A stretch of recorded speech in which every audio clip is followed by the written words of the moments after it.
Francky Trichet est un scientifique de l'Université de Nantes et il a rendez-vous avec 3 cobayes dans une exploitation viticole. Là, je pense qu'on arrive. Chez la famille Carroget, à 3 quarts d'heure d'Angers.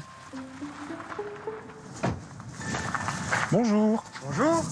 Merci de m'accueillir chez vous. Bonjour. Alors, prêt pour le test? Hyper content de savoir ce qui se passe dans nos têtes quand on déguste. Eh ben, on y va. Jacques, Agnès et leur fille Marie ont accepté de participer à une expérience.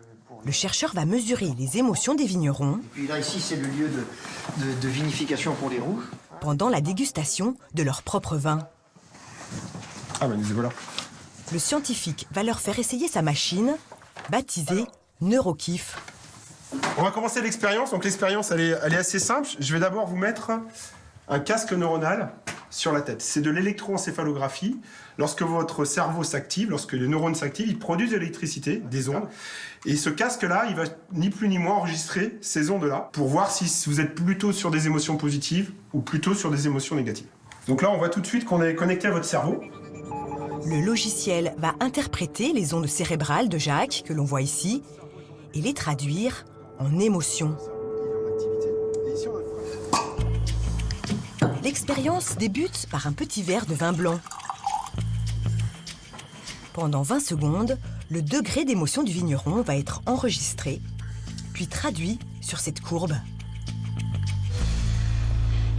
Tout ce qui est au-dessus de 10, c'est les émotions positives. Tout ce qui est en dessous de ce seuil de 10, c'est les émotions négatives. Donc là, vous êtes parti sur une expérience à 12. Et là, vous avez eu plutôt une constante. Ce qui est intéressant, c'est ce pic-là, qui correspond à votre deuxième mise en bouche, qui pour moi était plutôt positive. Donc on est sur une expérience très favorable. Je l'ai senti, le deuxième petit pic. C'est-à-dire, j'ai senti des parfums, j'ai senti un certain nombre de choses que je n'avais pas forcément au démarrage. Bah Marie, on va passer à vous. Marie est sous pression, car cette cuvée, elle ne l'a jamais vraiment appréciée. Impossible de tricher ou de mentir. Alors, quel va être le verdict du Neurokiff? Donc là, on voit bien une belle première attaque de mise en bouche, parce que vous êtes monté à 16. Surprise, son émotion est très positive. Ce petit vin blanc, elle l'a bien aimé. C'est ma première vinification qu'on a fait ensemble et j'étais pas très contente. On a toujours eu un petit litige sur ce vin-là, donc du coup, en fait, je suis d'accord avec papa. Il serait donc aujourd'hui possible de capter, à l'aide de ce simple casque, nos émotions les plus intimes. Une technologie digne d'un film de science-fiction qui ne fait pas l'unanimité dans la cave des Carroget.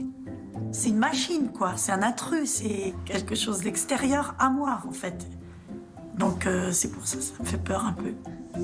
Toutes nos émotions décodées, révélées, déchiffrées. Un trésor que convoitent aujourd'hui les industriels. Pour les gens qui font du neuromarketing, c'est le Graal de fait, parce que si on arrive à comprendre ou à faire en sorte de toucher l'émotion, c'est ce qu'il y a de plus fort, ou peut-être de plus subtil, de plus sensible de l'être humain. Donc oui, ça intéresse les gens parce que c'est ce qui nous fait acheter ou pas acheter.